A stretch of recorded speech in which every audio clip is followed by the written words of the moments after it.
Сайн байцгаана уу хүүхдүүдээ. Өнөөдрийнхөө хэлээр хичээлээр хялбар аргаар шүлэг цээжилж сурцгаая. Найгалмаагийн шүлэг, амьтдын дуртай амттан.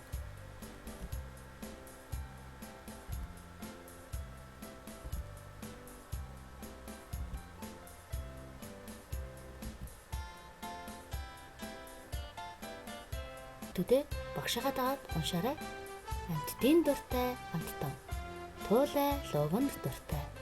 Бүжнэн бас дуртай. Хэрэм самарт дуртай. Хувдай нь бүүрч дуртай.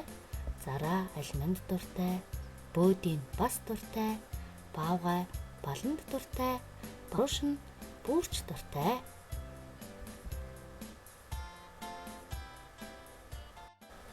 Хүүхдүүдээ одоо бүгдээрээ шүлгээ толгойр зургийн тусламжтайгаар хялбар аргаар цээжилж сурцгаая. Багшаагаа дагаад уншаарай. Туулай луванд дуртай. Бүжнэн бас дуртай. Хэрэм самарт дуртай. Хувдай нь бүүрч дуртай. Зараа алиманд дуртай. Бөөдийн бас дуртай.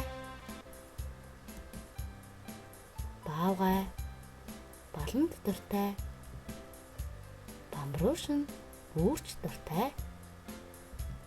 Дараах үгнүүдийн утгыг хүүхдэд тайлбарлаж өгөөрэй. Бүжин тулааны өртөл.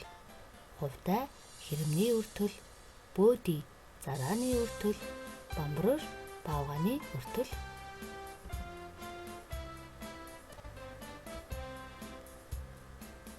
Өнөөдрийн хичээлээр цээжилсэн шүлгээ хэрхэн уншиж байгаа бичлэгээ багш руугаа хийж явуулаарай.